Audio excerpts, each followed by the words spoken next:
Welcome back, everyone. Now, we all know that players on the pro level are constantly looking to improve their performance, and SK Gaming recently added a sports psychologist to the mix in order to hone their brain game. So let's take a look at what he's doing for the team. SK is definitely performing significantly better as the weeks are going on. We actually hired a sports psychologist. He will help us. I was the one getting Lucas onto the team because I was working with him before. He did his master degree work with me. I spent some time at the LCS in Season 3 and tested the pro players and compared them to novice players. He wanted to show the difference between a casual player and a professional gamer in terms of decision making and just the thought process in general. We kept in contact and then I finished my exams. He said he has ideas and he might be able to help us. They were really wanting to test it out and try it out. And I felt like we were struggling before LCS, so I started bringing up the whole topic. He thought it would be beneficial, and we listened to our players, so we checked him out. This guy's gonna come and you're gonna listen and you'll see if you like it or not, and then we're just gonna take it as it goes. And it just instantly helped us, so we got him on board. I know how a team works, but I have my limits, For him to be with the team, it was one of the missing parts without us knowing that it was missing. The mental work which I do is very, very dependent on evidence-based research from psychology and sports science, and I've got to translate these theories into practice and into esports and into a game. And this is what really is my work. It makes my job very easy when it comes to this, because I don't have to do this, and I'm not specialized in that. My job is to make sure they train well and they play well, and they get their maximum performance out of it. When we played against Super Hot Crew, I didn't have much presence, even though I got a few kills. I didn't do much. An amazing job by Super Hot Crew, completely destroying Jessis. He's been a non-factor pretty much entire game. Me having an advantage like that and not getting anything out of it really just shows how afraid I am. If you have a guy that literally did nothing the whole game, you just don't want to play with him. If your cognition in the beginning is fear, your performance will suffer. And you've got to change that mindset going into the game. But you always have to make decisions with the player together. You have to want it, you have to do it yourself. He's not gonna do it for you. He didn't help me get over mistakes. He helped me figure out how to not be afraid of making those mistakes. Jessis is coming in from the side right now. The Cullings comes out, but look at this. He's just going to throw out the mine, throw out the bombs, throw out the rubber ducky. Fantastic play from SK. The success which SK had in the last 6 weeks was because the players concentrated on their work. What I can work on is communication, decision making. Everyone has to work together, and if they learn that, they get better.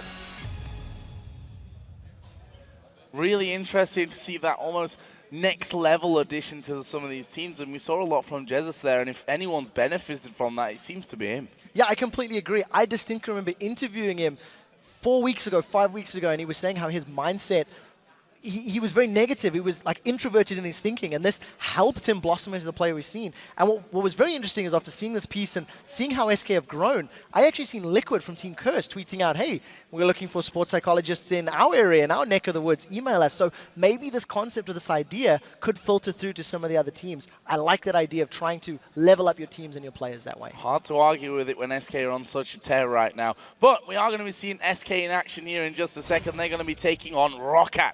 SK are currently 3-0 up over Roccat, and yesterday they looked great, while Roccat just didn't really bring anything to the table. They lost to Fnatic after picking that heavy AD composition, and they needed to get ahead early and simply didn't manage to get any kind of lead to control the more well-rounded composition of Fnatic. We saw Jankos playing Lee Sin not brilliantly, and Zazas didn't really perform on his Renekton either. No, I really don't think that they did. And, Roccat, they just took too long to get going. They didn't manage to to gain any real lead early on, and their lane swap was immediately balanced out by Fnatic getting a reply in the bottom tower as well. Simply put, Roccat once again needed earlier aggression, and they did not deliver. The problem is, this isn't the first time it happened. The last time that these teams met, Xaxis and Jankos tried to combo their Aatrox and Wukong, and yeah, they got first blood on Freddy, but that was it. There were only 4 kills that their team secured for Roccat. They gave up 5 kills themselves over the course of the game, and those new picks, they just didn't pay dividends. Roccat experimenting and not finding success. So with SK 3-0 and completely controlling Roccat in previous games, you've got to imagine that they're favourites coming into this match as well. Alex Hitch said it himself, statistics don't really lie when it comes to this kind of thing. And just looking at their previous head-to-head, you can see exactly why they're favourites. We said earlier in the season that Roccat are SK's kryptonite, or the other way around, actually. So here are some numbers, right? SK Gaming has held Roccat to 0 dragons, 1 baron, and 4 towers. This is over the course of the last 3 games.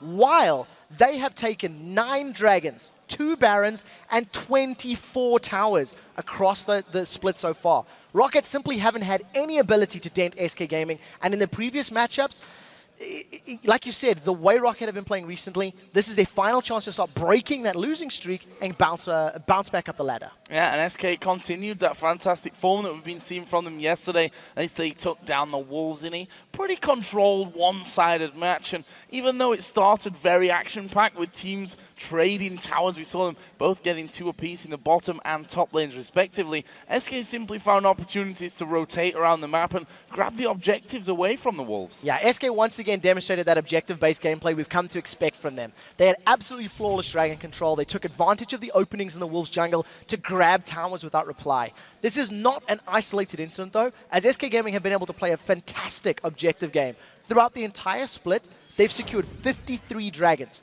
And when you consider they've only played 21 games, that is a great average dragon-to-game ratio. Brilliant stuff so far. Well, let's check out these starting lineups for these 2 teams. Kicking off with Roccat on the blue side. They are Xaxis in the top lane, Jankos in the jungle, Overpower in the mid lane, Celiva the AD carry, and Vander the support. And on the red side, it is SK Gaming. Freddy in the top lane, Svenskeren in the jungle, Jesus in the mid lane with Candy Panda and Enrated as the AD carry and support. So let's talk about picks and bans then. What are we expecting from these 2 teams? We saw Orianna yesterday from Jesus. We mentioned that, we played a Zed last week, which wasn't brilliant, but also not terrible at the same time. I think we can expect him surely to go back onto these farm-heavy mid laners and I think therefore draw some bans. Yeah, I agree with that. We actually seen yesterday Nidalee was banned against him, as well as LeBlanc. So you mentioned the Zed, and we've been talking about how SK have practiced playing with assassins in the off weeks. So seeing LeBlanc being banned against him means he is at least competent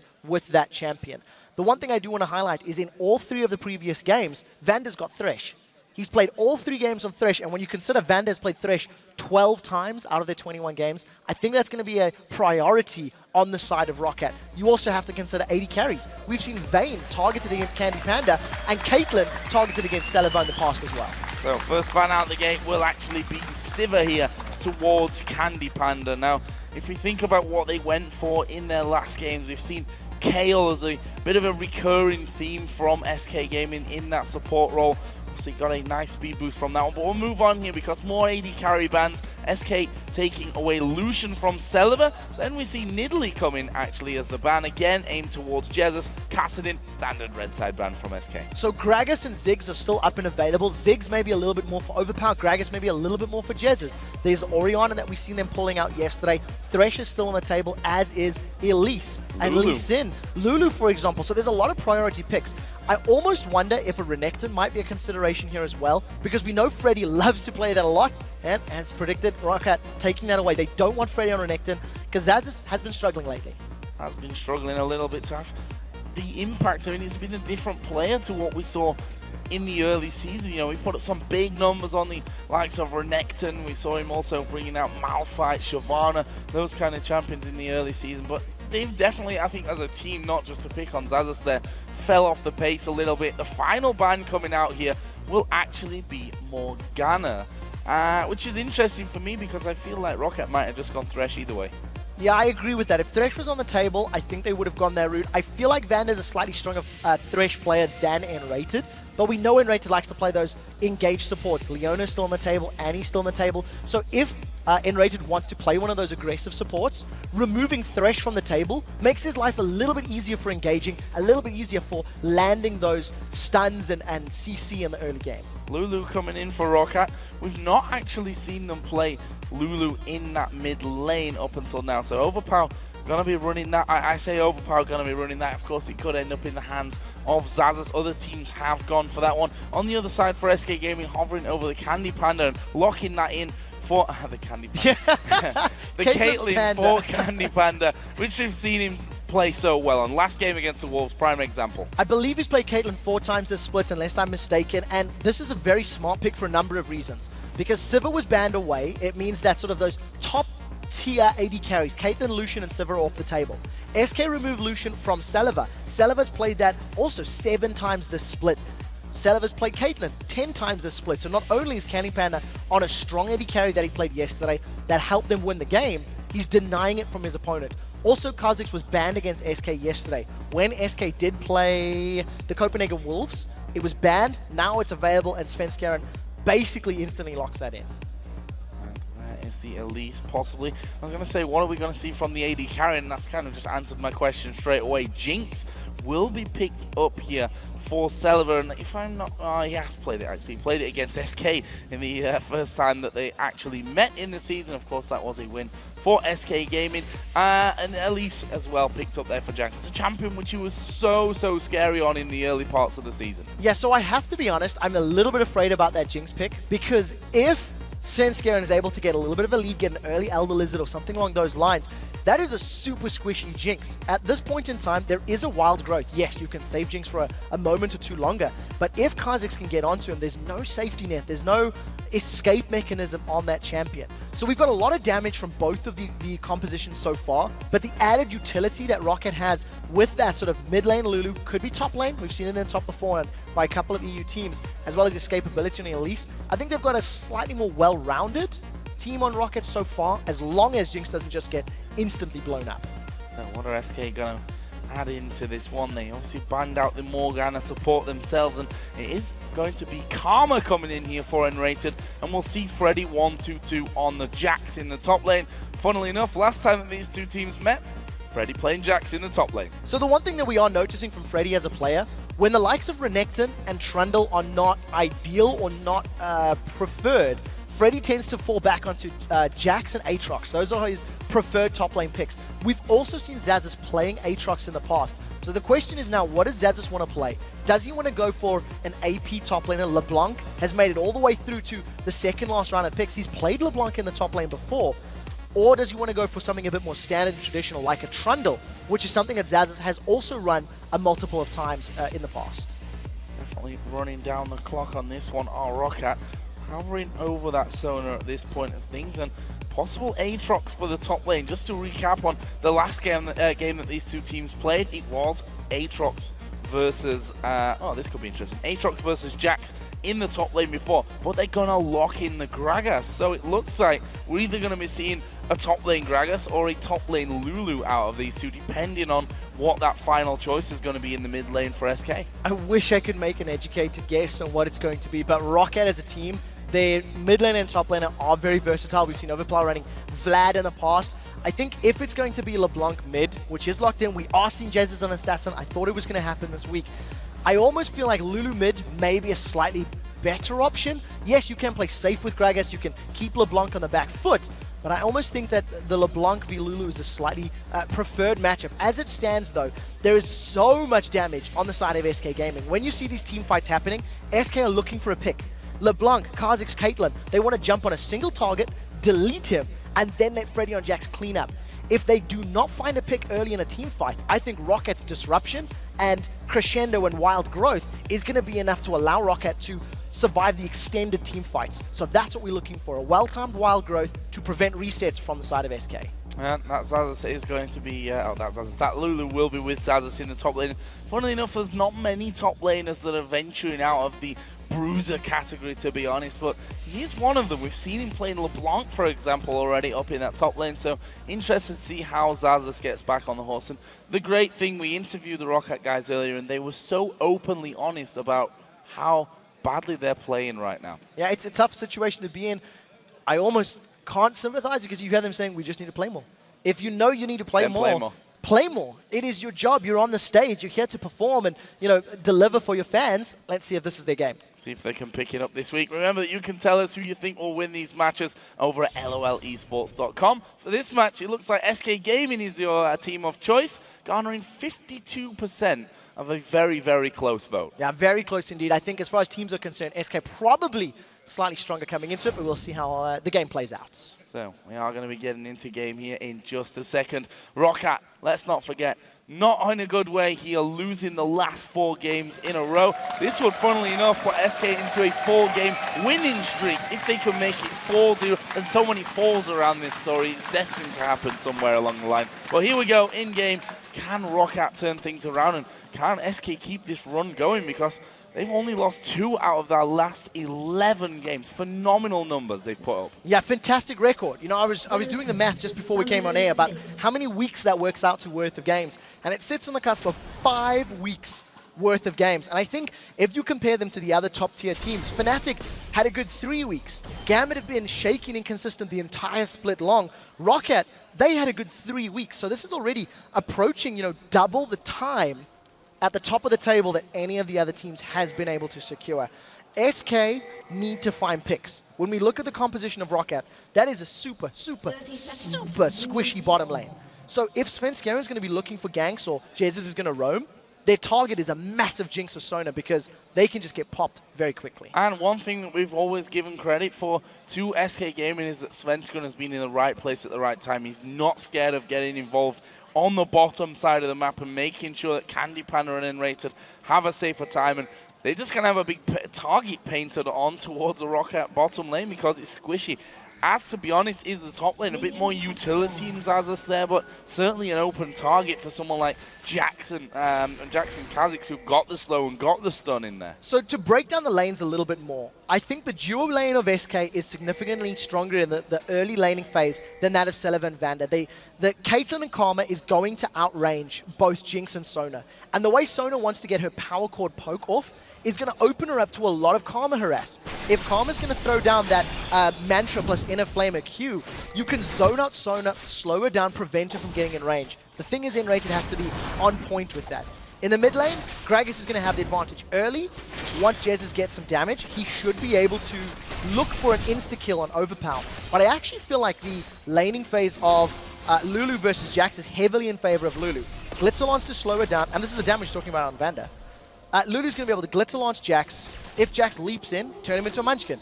He's no longer a threat. You can run away with your own little whimsy and movement speed. Look at Vander there, taken to way below half HP at this stage. And even when he's trying to get aggressive here and put the poke down of his own, he's just keep repeatedly getting hit there by N-Rated. Yes, he has heals in that bottom lane, but is he going to be able to keep up with the constant spamming out of abilities that N-Rated puts in? At this point in time, N-Rated's damage will be higher than that of Vander's, in addition to the fact that Vander needs to cast 4 spells before that power chord is available. However, Vander does have the sustain. The heal is on his side, so over time, Celebi and Vander should be able to get an advantage, but that is exactly what I'm talking about. N-Rated casts the Mantra, then the Q, and the Inner Flame AoE on the floor is just going to slow Vander down. Look at the top lane. There are 4 icons hovering over each other here. Jankos sat off to the side, ready to go in. Are they going to make the dive on towards Freddy? Svenskeren is there, but he's slowly but surely making his way down towards the Wraith camp. So this could leave Freddy quite exposed. We all know it's dangerous to jump in on towards that Jax when he's got his counter-strike spinning. He can lock you up underneath the turret.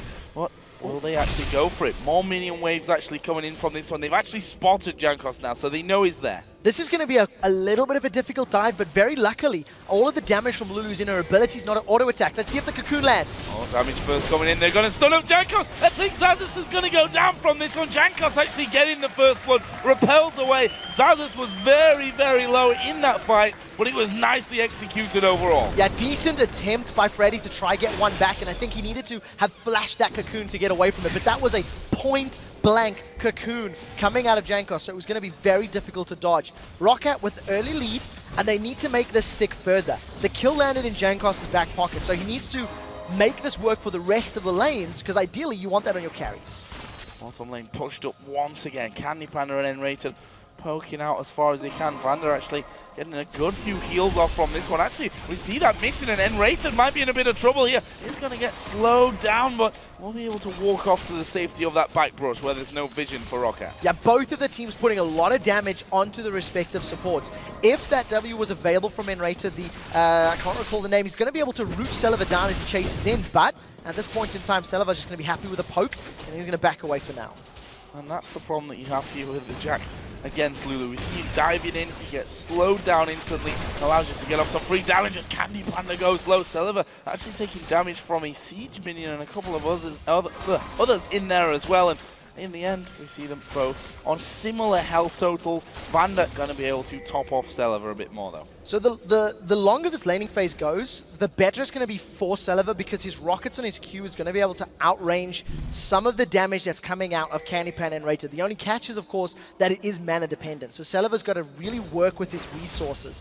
As it stands, that early advantage that Caitlyn and Karma had is slowly being mitigated. As Vanda gets more levels, he's run out of mana now, so the heals are going to be dropped down. But you're going to have that kill potential with the crescendo, the splash damage from Celiva's Q, and then his ultimate of the Super Mega Death Rocket.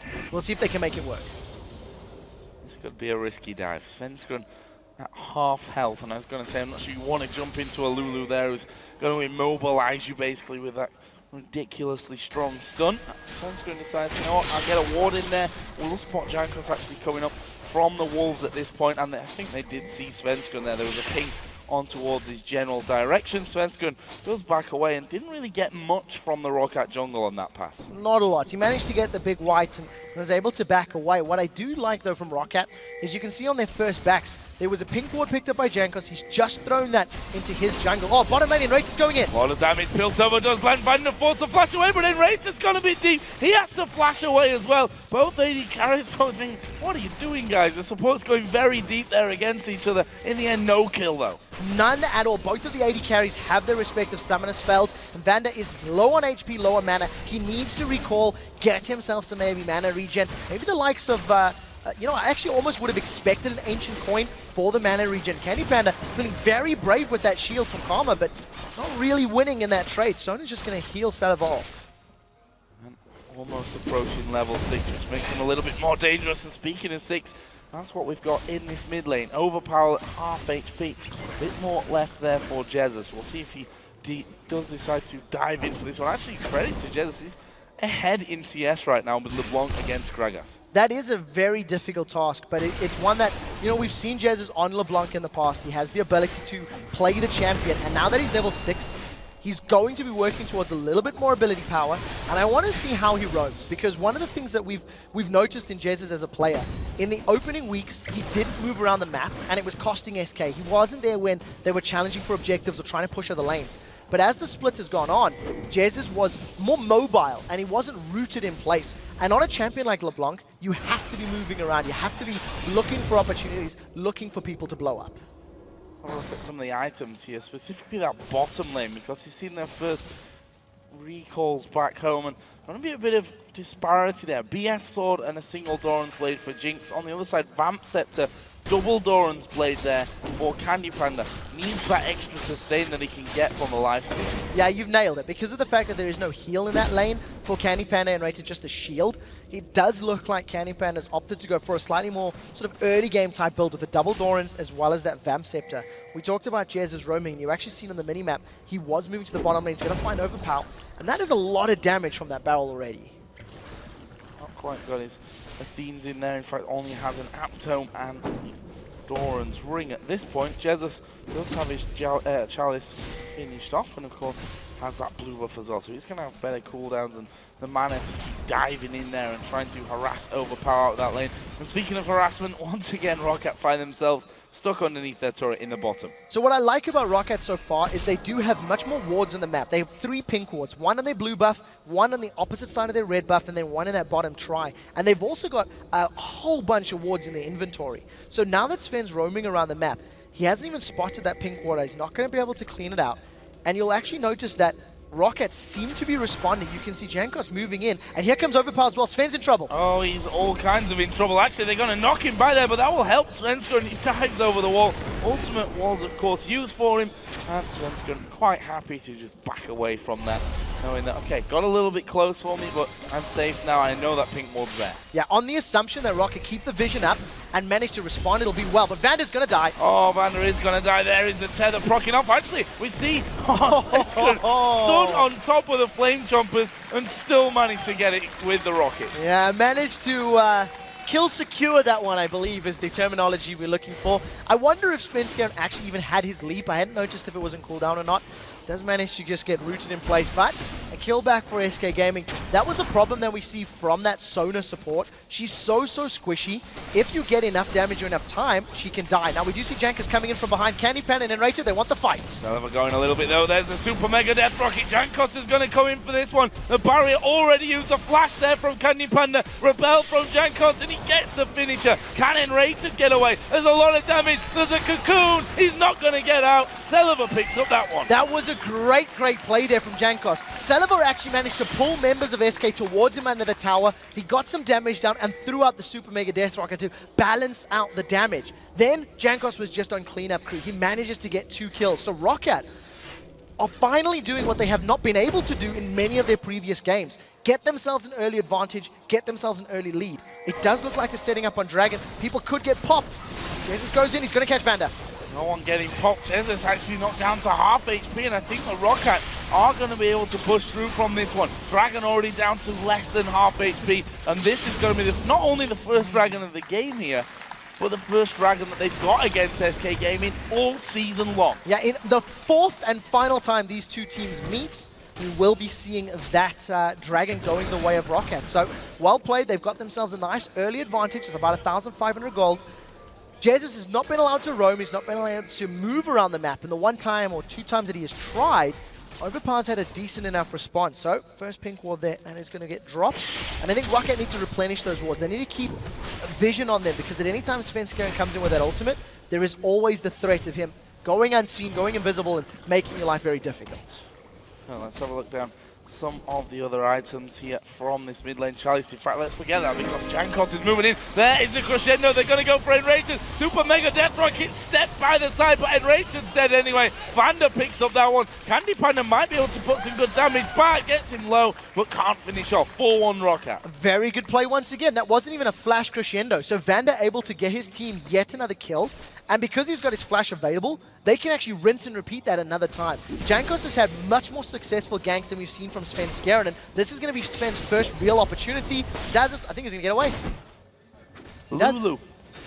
Speed yourself up, run at the speed of light back behind the turret. Svenskeren was coming in stealth after he went through that bush, which actually gave his position away. And Lulu coming straight back into this lane here. He's going to do some good damage to Freddy using the wild growth on himself. Freddy going to take a lot of damage from this one, but has he got enough to finish off? Is he going to go underneath the turret? Zazas at full HP. Freddy goes off to the ward with the leap strike and survives with hardly anything. Now Svenskeren's coming around. Zazas is going to walk in, walks back out. Yeah, indeed. Overpower coming in there for assistance. Svenskeren wisely backs off. So that was good play by Zazas, using all of the tools to his, abilities. Got the speed buff to get away from Svenskeren very early on, and that is basically what we were expecting from this Lulu versus Jax matchup. You can see the tower's about to fall as well. So Roccat, they got the first dragon of the game. They're going to secure the first tower of the game as well. And this is a very, very good position to be in. The thing is, they're against a team that needs to find picks. So yes, if you can keep Kha'Zix down early, that's a very good position to be in. But the moment Kha'Zix or LeBlanc find 1 or 2 kills, they have the damage to kill these squishy targets often. So Roccat need to keep their vision up. That is very key to dealing with this pick composition. Well, speaking of LeBlanc, she's coming down towards this bottom lane. However, blue buff is up, and Svenskeren already moving in to start that one. There's a nice deep ward, actually, from Roccat, just over the top of the wall from River. That's going to spot Jesus moving in there, and we'll also spot him not coming back in towards that bottom lane. So that'll be a little bit safer to actually start pushing out. But there's a lot of wards down now on both sides of the map, so we'll see how that all starts to carve out with the first turret going down as well in that top lane. See if there's any rotations coming in from Roccat. Yeah, what we also seen from Roccat as far as the itemization is concerned, Zazus got himself a needlessly large rod as well as an Amtome, so not going for your traditional Athene's into Lichbane build for Lulu, so this is slightly different from what we're used to seeing. In addition, Vander sold that spell piece very early. Jankos is very brave, he's going straight on Jesus. Lot of damage. A lot of damage coming in there as well. That's just Sorceress Shoes and Elise's base numbers. Probably a big reason why they've been dropped at 4.4 on live. We are on 4.3 for those of you watching. But yeah, Vander, he did sell that Spellthief's Edge. He's going to be working himself towards that Talisman of Ascension. And when you can combine his E plus the Talisman move speed buff once he eventually gets it, that is a lot of power for both engage and for disengage. So I think that's a very smart pick overall.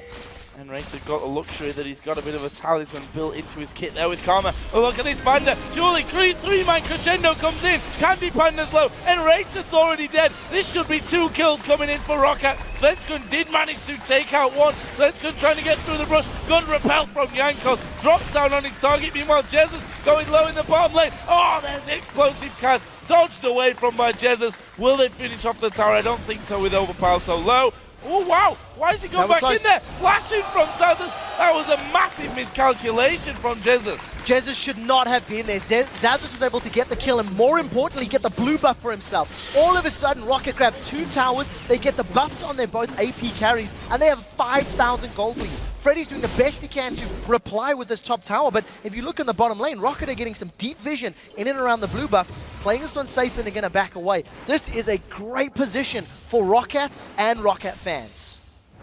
SK being Rockat's kryptonite, even in the early stages where they were doing so very well. In fact, they went in their first 6 games 5-1. And the games that they lost in there, including the Copenhagen Wolves, SK Gaming came back to haunt them 3 times now, but game number 4 is looking a lot better for Roccat. They've already got so many more dragons than the other ones. One of them, which is something that they've not done in any of the previous 3 games, well, they've got off to a solid lead here. 5,000 gold is what they have in their favor. 8-2 in kills. There's 2 kills on the AD carry. Elise is starting to be, well, I say starting to become scary. Already is very scary. Got haunting guys in there now. Yeah, Jankos and Elise is terrifying. I believe this is the 8th time that Jankos has actually played Elise, and he's been sort of hit or miss on this champion. He's had 3 wins, 3 losses. I think it's 3 wins, 4 losses actually with yesterday's loss as well. Jankos is going to take some damage from Sven, but not afraid at all. Sven's in trouble. Yeah, there's Elise's damage and Svenskun. You are in trouble, my friend. He's going to use 1 charge there of his ultimate. Repel comes in. 2nd and 3rd surely will be used. Cocoon just drifting wide and Svenskun escapes. Yeah, pretty good play by Svenskun to at least use that speed boost that he gets from the camouflage of Kha'Zix to get out cleanly. This is what we need to see from Roccat, is getting more pink wards and getting some vision to deal with Kha'Zix in his team fights.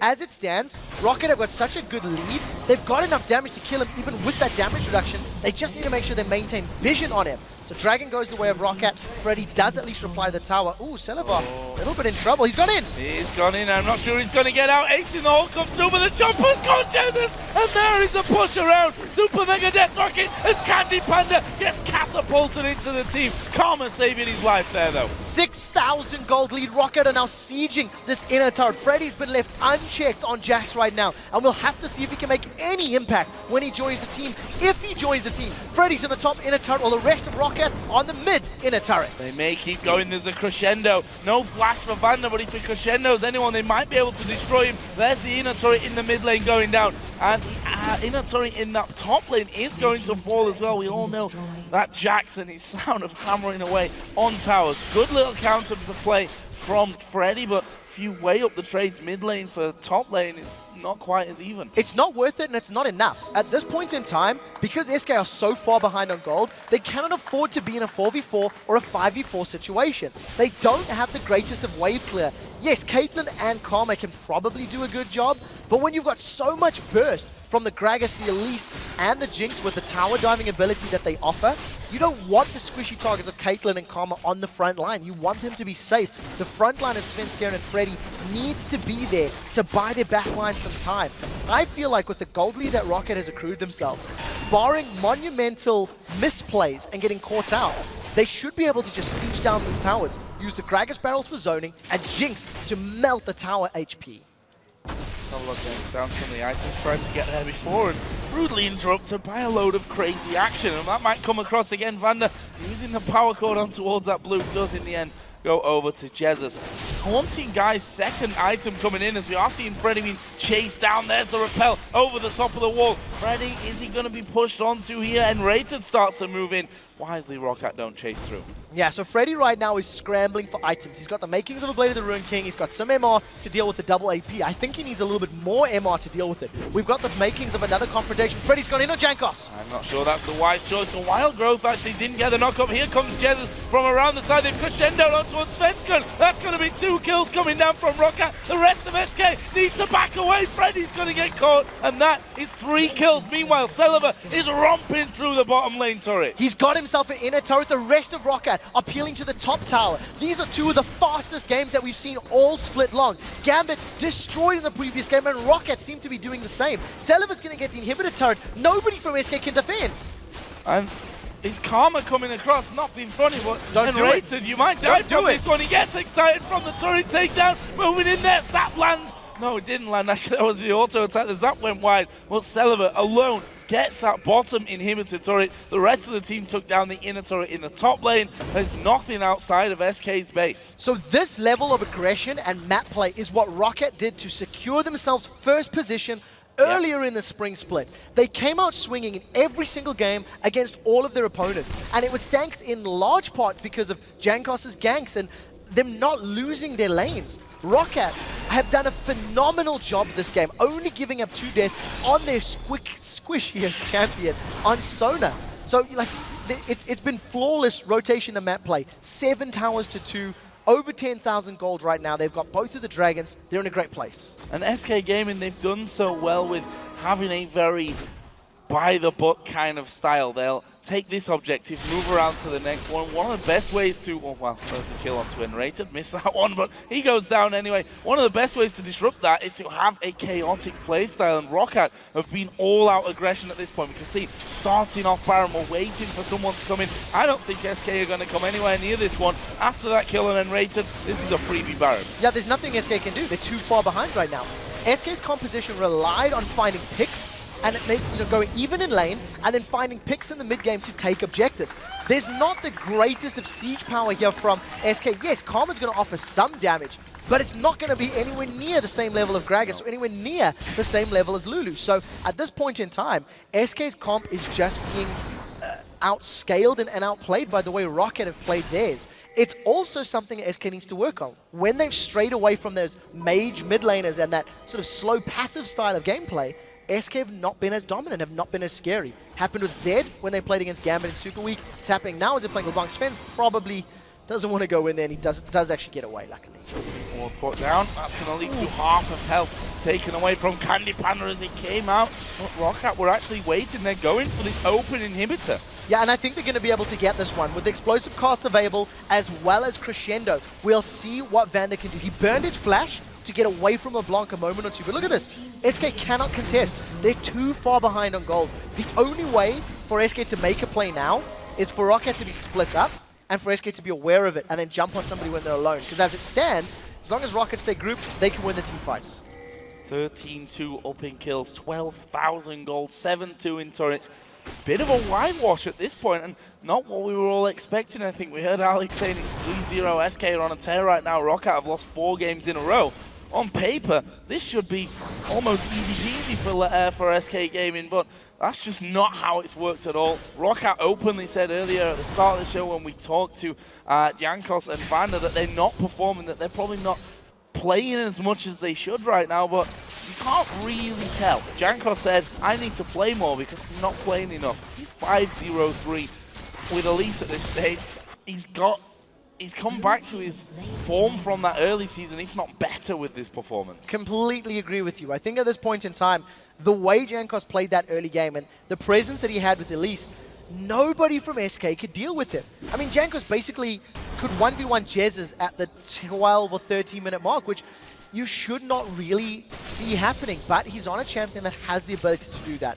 Elise, when she gets ahead, is dominating. Her base values are so incredibly high. That's why you can get away with that Haunting Guy's Sork Shoes, because you can rely on the percentage base to melt through SK Gaming. Right now, Roccat, they got the inhibitor, gonna wait for those super minis to be in the base, and I feel like they just need to play the siege game now. let Lulu and Gragas zone out members of SK and just get Zelova onto the tower, because with the BF Sword, Bloodthirst, and Static Shiv, those towers are not going to last more than a few seconds at best. Svenskron might not last longer than a few seconds either. He's in that brush. You should hit B right now, my friend, because you're not going to get away if he spot you. There is the jump back. Actually going in, putting decent damage on towards Jankos, and the minion actually catching out the cocoon there as well. But Roccat now find them in the position that I think they should be in at this stage of things. Just sat outside the base. They're going to throw barrels in. There's a cocoon landing on towards Enrated. Super Mega Death Rocket did connect, but didn't have the desired effect. There is the ultimate out of Overpower, and it's not Candy Panda low. Well, they're returning some decent damage. Jesus, bit of an awkward combo there goes. Like, I think he misordered his spells. I also think that Roccat a little bit on the same page. They may have wanted to go for that kill onto Karma and then siege up the turret. Overpower, however, he held his cast. Look at the damage that they're putting onto SK Gaming. If SK stick around for this next wave, there's a good chance they're going to die. Zelova's now on the tower. They've stunned Jesus. Yeah, Crescendo, he dives right in. If you saw his position, that was almost a perfect position to be doing tons of damage, but the stun came around. That is the second inhibitor turret and the second inhibitor going down. Yeah, they're going to try and finish it here. They've got those super minions rolling in from the bottom lane. They've got Jinx, who at this stage is going to be absolutely mullering those turrets unless he gets jumped on by Freddy. There's the wild growth. Freddy finds himself going down instead, and that surely is game here. 2 men down for SK. Roccat don't have the minions. They're going to finally start trickling in. First Nexus turret goes down. SK sat at the back of the Nexus knowing that there's not a whole lot they can do about this one. There's the explosive cast, knocking Candy Panda back. And Roccat here, are they going to try and finish it? They are focusing that Nexus down, and they are going to break their bad run against SK and go 3-1 behind for the season, but this was a much-needed win for them. Maybe more importantly than taking down SK, they've stopped the ROC and the bad rut of form that they've been in. 4 games in a row they lost. You can see what it means. Jankos says, thank God, thank God he won that one. Absolutely phenomenal performance from Roccat. SK Gaming never stood a chance. If you go back all the way from the beginning of that game, the very first gangs coming out of Jankos, he ends the game 6-0-4 on Elise. And, you know, the pick composition from SK, they needed to hold even.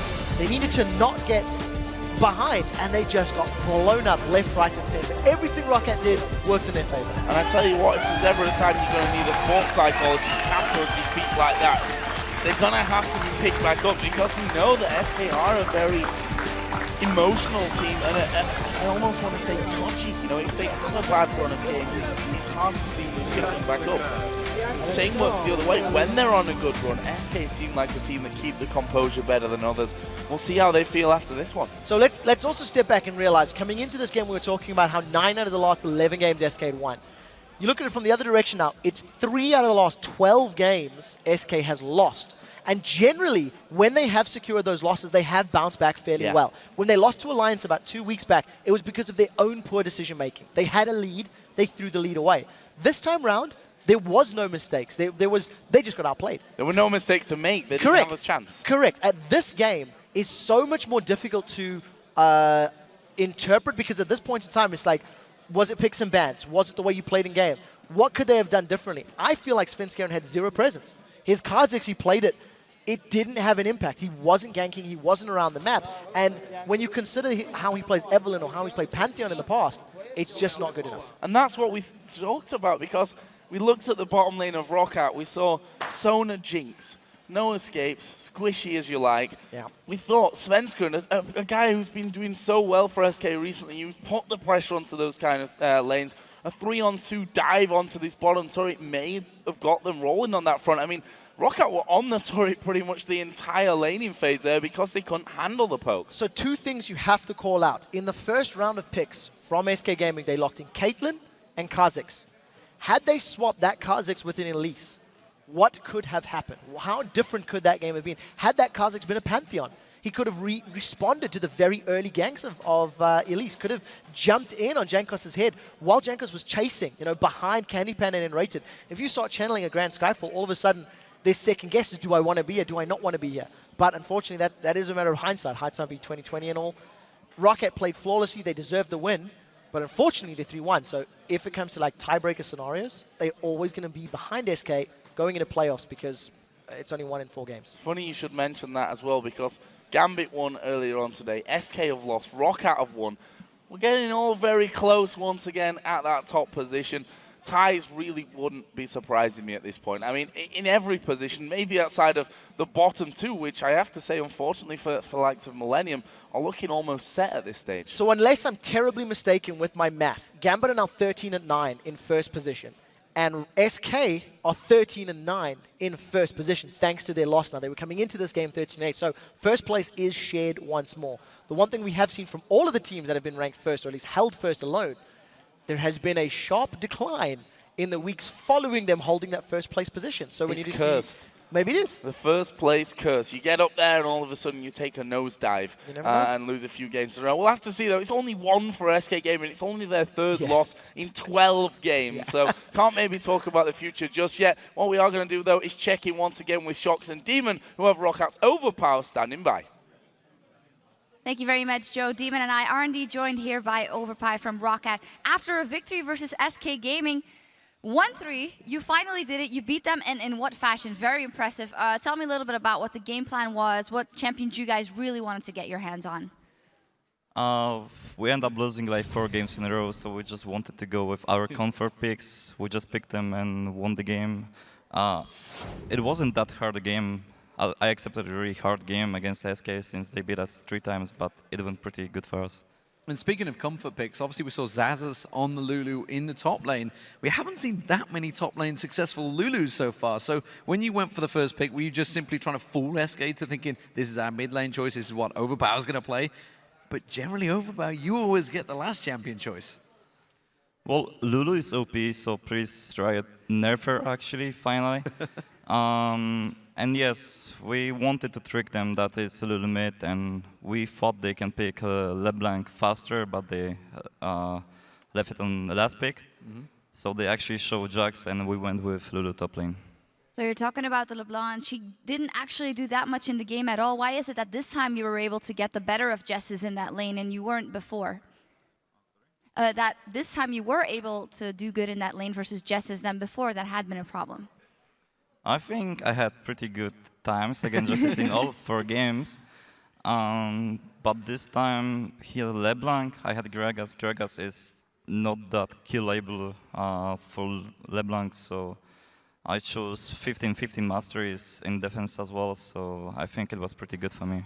I want to know what this means to you guys. This is the first victory in, what, 4 games, I believe you've been having a bit of a downer on yourselves as a team. And obviously we heard from you guys at the start of the show and how you all down. You were over in Katowice and you were talking relegation then.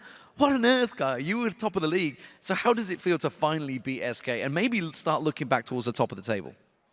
It feels great because we beat the team that we couldn't beat before. We went 3-0 against Gambit. We went 0-3 against SK. So we were like, what the hell is wrong with us?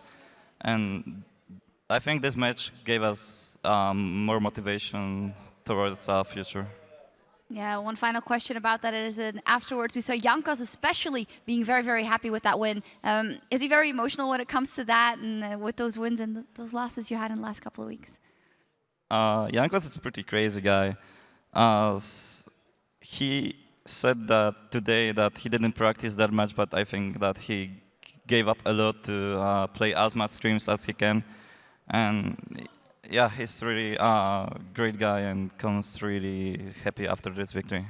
Oh, very good to see you smiling again. A great victory of you guys versus SK Gaming. And you guys at home, you've been tweeting to us at LOL Esports because earlier we asked you which European LCS team do you think is most likely to be the top seed going into the playoffs and why? We received a lot of great answers and here are a few of them. The first one is from @Darking90. It must be SK Gaming. They're playing so great in the last few weeks. Their team comps are strong and they make almost no mistakes.